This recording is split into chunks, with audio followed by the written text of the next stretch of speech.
What's going on, guys? Welcome back to Planet Juicebox.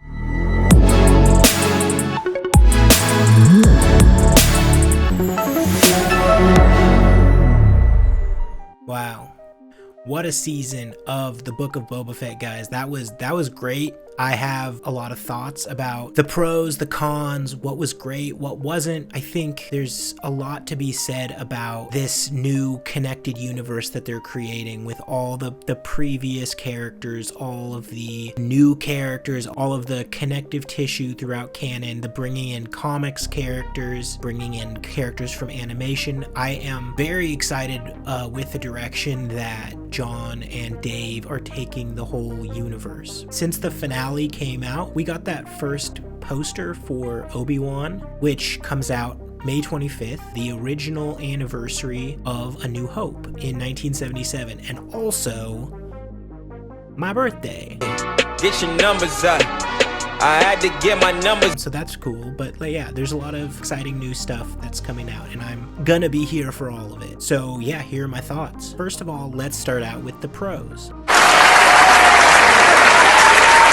This season had a ton of great tropes and storytelling themes all throughout, and I thought they did an excellent job of bringing Boba Fett's character from just kind of a mysterious edgelord character to a very relatable and character that we can root for. The whole found family theme was amazing. Boba Fett is no longer just a solo gunslinger. He has found his crew, he's found his tribe, he's found family. And also, they had a lot of cool anti-capitalist rhetoric with the water merchant and with the Platonians that Din breed in episode 5. That's cool. Always love to see it. This pro is primarily directed at episodes 5 and 6, and that is kind of the connective tissue of bringing Grogu and Mando back.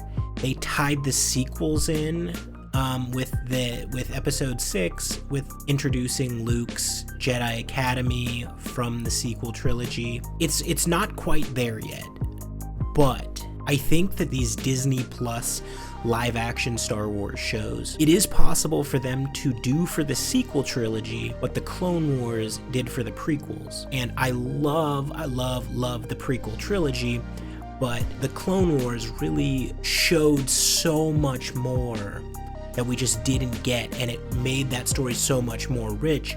And people who had criticisms of the prequel trilogy, a lot of those kind of get flushed out in those animated shows. And I think this can be kind of the same thing for the sequels. I enjoyed the sequels, but I did have quite a few issues with them as far as the storyline, how they handled certain characters, the planning. But a lot of people don't want that tie-in, but I think it could be really good. I really do. I think that these shows can kind of take some of the more rush elements, some of the stuff that was just kind of thrown in and we didn't really understand it, and that's why we didn't really like it about the sequels, and just explain it more, flesh it out more, introduce more context, and I think these shows can really do that. I really dislike people who dislike things because they're fan servicey. Stop it. Get some help.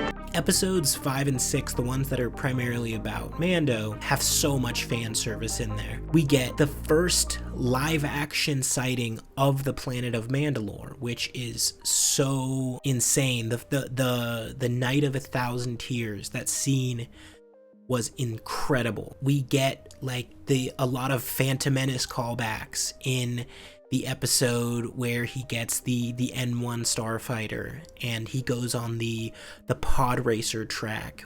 In episode 6, all of the cameos from Luke and Grogu and Ahsoka and R2, that was incredible. And speaking of Luke, the model and the deepfake that they used for this season is such an improvement. That should be its own pro, honestly. It's just how much they improved Luke visually. Another thing I really liked about this season was the humanizing elements to kind of background set pieces from the old movies. A lot of things that we kind of took for granted as just oh yeah, they're just bad, and it kind of adds that another element to it, so it reframes how we view kind of the original movies. Like the Tuscans, they were just always kind of just vicious, mindless monsters. In The Mandalorian, and as well as here, we understand that they are just the indigenous people of Tatooine, and that the colonization that they had to go through has driven them out and has destroyed their world, and they just fight back, and they are actually very sympathetic characters, and they have lots of history and mythology, and they're just great. As well as they also kind of humanize the Gamorreans. They they're still just dumb grunts, but they have personalities, and R.I.P. the two, we didn't really get their names, but they took a tumble. And the Rancor, I know we got that kind of in the Bad Batch with Moochie. That's a good Rancor. But it was so cool to see Boba riding his Rancor, and how it's just like a big dog who imprints on him, and it's kind of lovable. And the main thing that they humanized about this show, Boba himself, he was always just a killer, just like Cad Bane says. He's like, he'll always be just a killer, and that's the whole point of this show, this whole season, is that it's not, he's not just a killer. He is so much more. And obviously, the best thing about this show, space peyote. Those are kind of the main things that I liked about this show. Let's get into the cons. Before I say any of these, I want to stress that I did really like this season. I just think that there are some things about this show that do deserve criticism. Okay, let's get into it. The biggest issue that I have with this show is pacing. The first 4 episodes, while doing a lot to introduce Book of Boba Fett, they felt clunky and slow because of how the flashbacks were framed and how they didn't advance the A-plot, which, the A-plot is the story of Boba and Fennec in like the current day. And, in the first 4 episodes, we only get about 1 full episode of total runtime of that A-plot. And that 1 episode of A-plot that we get is kind of slow, which is supposed to be, like, I understand that, like, the flashbacks and the other stuff, the side quest type of stuff is cool.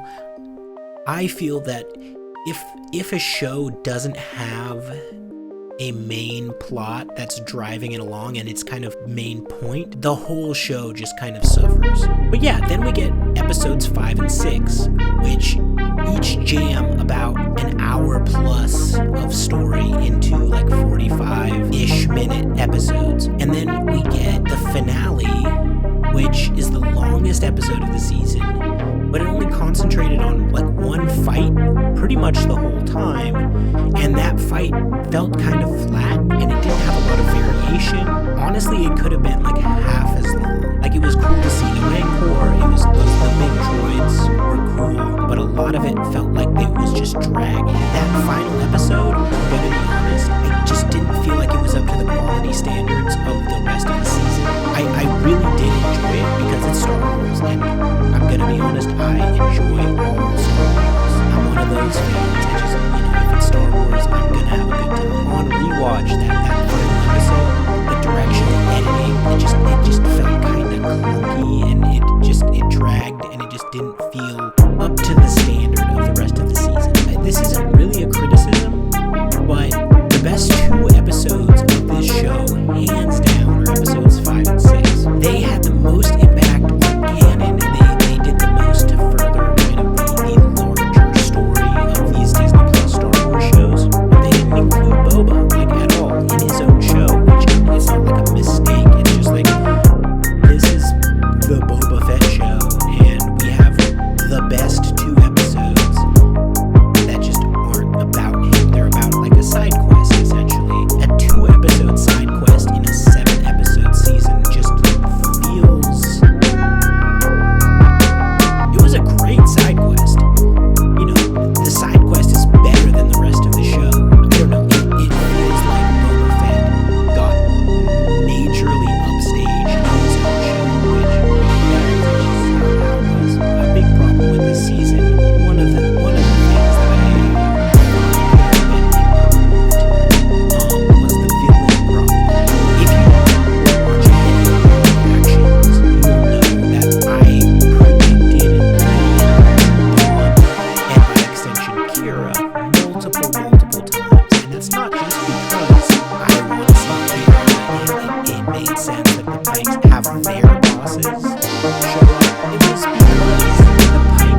of the things that I think could have been really cool and would have just, is a small change that would have just made a lot of it better, would be if they had revealed that Cad Bane had been the one who had killed the Tuskens. It would have made the fact that he dies by gaffy stick hit so much harder. The fact that it was just kind of the Pikes in general didn't really do anything. I didn't feel any type of way about them. It just didn't really give the audience a direction for their antagonist anger. And the final thing that I think could have been better about this show was the after credit scene. That was something that was like, yay, he's alive. Cobb Vanth didn't die, which most people didn't really think he died because he only got shot once, and it was just, I don't know. I just kind of needed more out of that scene. Like, why would you could have done that in the actual runtime of the show.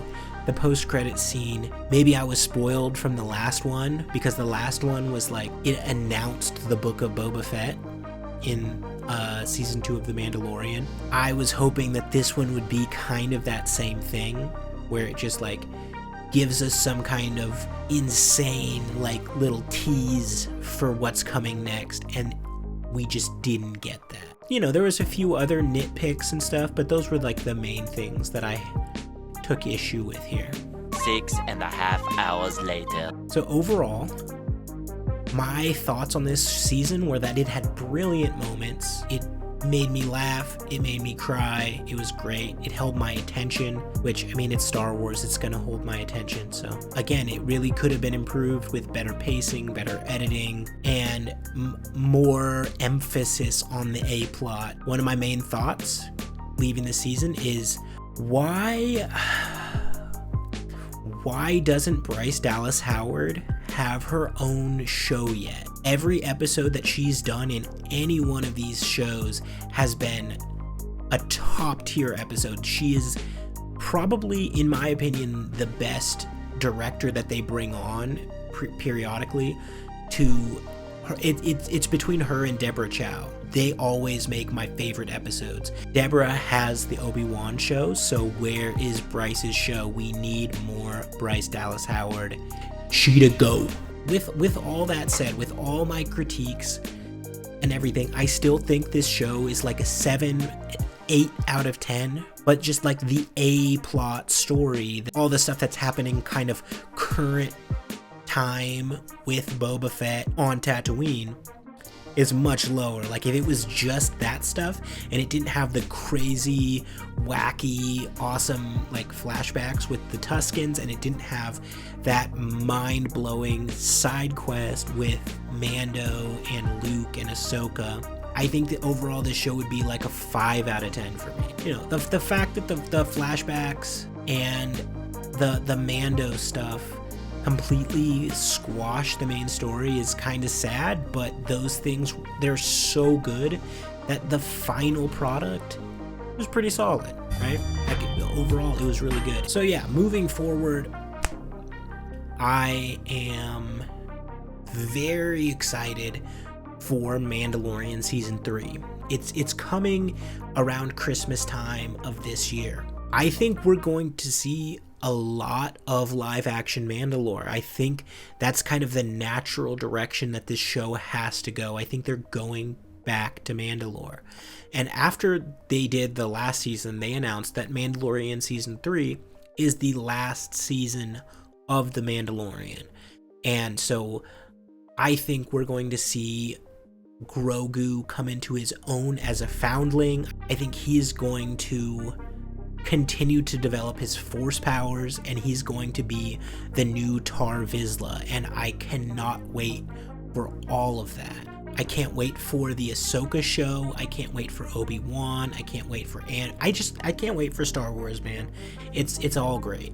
The next thing in Star Wars that I'm going to do is on my Twitch channel, Half Empty Juice Box, I'm going to be streaming the Lego Star Wars Skywalker Saga, which comes out on April 5th, so look out for that. That's going to be a lot of fun. On the channel in general, tomorrow, from when I'm recording this, we have the season finale of Demon Slayer, the anime, which I have been watching this season. I haven't done reactions to all the episodes previously, just because I didn't really think about it, but we have the finale tomorrow, so I'm going to record my reaction for that. So there should be a few videos going up on the channel in the next few days. So yeah, if you've been watching along with my videos, I really do appreciate all of you.